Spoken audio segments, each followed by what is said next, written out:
So I just finished my week-long journey through Laos. You know the S at the end is silent. Stupid foreigner saying, "Wow, that's so weird." It's like, yeah. So you know why it's weird, you Europeans? Because it's French. The French people colonized Laos. And that's why it's called Lao, even though there's an S at the end, because the French will pronounce S at the end of things, obviously. It's like Paris, not Paris, right? Anyways, so I'm at the end of my trip. And I would have to say, at the last day, I really gave it a good shot, finding good food in Laos. I was in the capital, the biggest cities by far.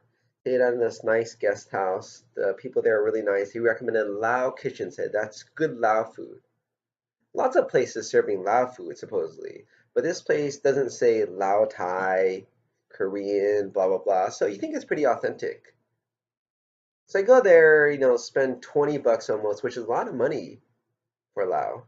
Usually you can get a noodle dish for a few bucks, rice dish for a little bit more than that.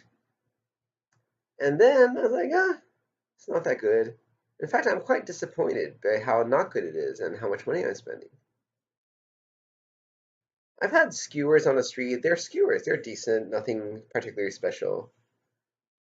Not like my friend when she went to Saigon last time and she's like, wow, I had the most delicious Turkish kebab.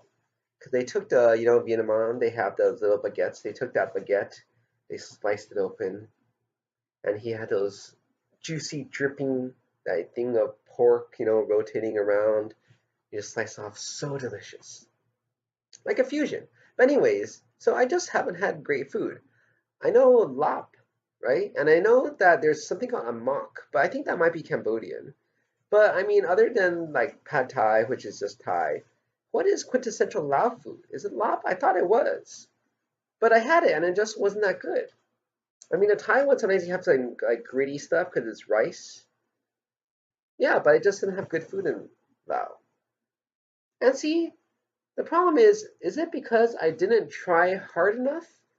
Is it that when you don't find something like good food, it's because it's your own fault, basically. You just gave up too early. You just missed this whole culture and said they don't have good food.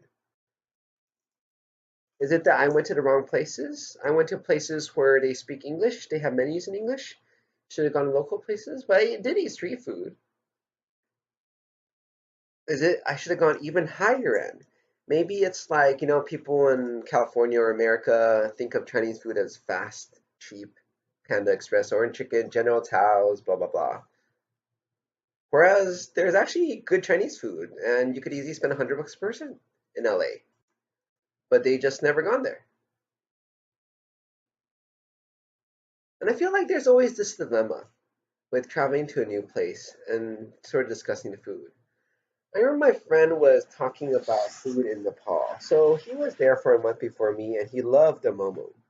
It's like a dumpling that they make and they steamed it. And there's this place he called Amazing Momo. So, his host there talked about it for years beforehand with his friends about how they needed to marry one of the daughters in order to get that secret recipe for the sauce. And I didn't know what was so special about the sauce. Except that when I went there, I saw people loading up on the sauce. So actually, you don't eat the momo at Amazing Momo. You eat the sauce. The momo is just something to have on your plate, so they will give you the sauce basically. So they just take their little momos and they just load the sauce over and over and over until it's flooded the whole plate. Yeah, it was pretty good. But when we climbed the mountains, so we went on the Manaslu Trail, which is the less touristy version. There's two circuits that most people take. The Manaslu is the less touristy, less developed. And Annapurna is actually the prettier one, but it's very touristy. And one day you'll see 100 people go by, 70 Chinese tourists. And they'll speak to me in Chinese, saying, hey, blah, blah, blah. It's like, oh. And they actually have tea houses, like an actual place that just serves tea. See, tea houses in Nepal mean places you stop by, you stay. They're just called tea houses, you eat. But they actually had a cafe. Anyways, so, you know, we eat this thing called dal bhat because that's what Nepali people eat. They say it gives you energy for the day. So dal, bhat. Dal everybody knows is lentils, right? So a little thing of lentils in your middle metal container, bhat, your rice. and then a few dishes like maybe a little bit of meat, whatever they have, buffalo, right? Some vegetables. That's about it. We ate that day in day out for a whole trek of over a week, and he was disgusted by it. He's like, "Oh, I want something new." So when we had a chance, we'd splurge on fancy Western food like spaghetti. Except that the sauce ended up being ketchup, because what would you have in the mountains? Ketchup, right? They're like, oh, that's tomato sauce, right? Let's put some of it on. Oh, you want more sauce? Let me give you more. Like, oh, no, no, no, no. So basically, we ate the same thing for weeks on end. Okay, fine, only a week and a half. And we were sick of it. But whenever my friend talks about Nepal, he's like, oh, dal bhat, I miss it so much. When we're in other places, like, oh, do they have dal bhat?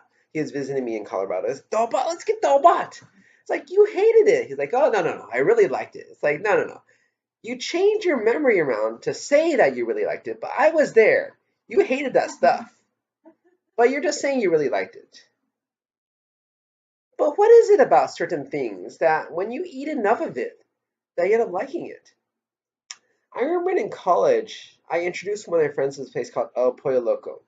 El Pollo Loco is this chain in California where they grill the chicken, flame grilled, literally. You can see it, the Mexican workers behind grilling the chicken, nicely packed on these huge grills. And sometimes you see a fire jumping up. Just the most delicious chicken, better than I can make myself. Admittedly, I don't cook. But El Pollo Loco is the best chicken, but most people don't know about it. So I have to take it upon myself to introduce these poor Californians who've been missing out. Because you look at it, it's not very popular. There's not many people inside, so they don't know how what they're missing. I mean, I introduced another guy in Sacramento. He's like, "This is good." I was like, "Yeah." Like, how come there's nobody here? You're like, "Yeah, I don't know." So he actually didn't like it. He said, "I still prefer KFC." Well, I thought I tried, right? What else can I do? So after Christmas break, which is a long, long time in college in America, it's about a whole month, where you get to basically forget everything you learned the past year, so you can start afresh the new year. So he comes back, he's like, Sean, you know, let's go to El Pollo Loco. I was like, Ryan, I thought you didn't like El Pollo Loco. It's like, oh, yeah, that's a funny thing. So actually, my mom ended up catering El Pollo Loco for my birthday because his birthday's in December.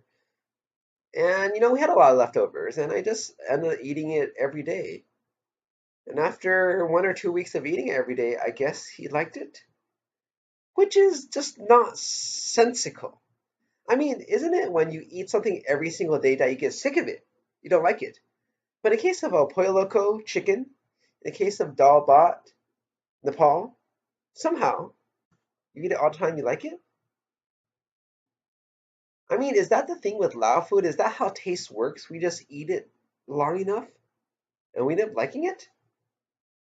So the solution to not finding good Lao food is to live in Lao for 6 months and then not like it?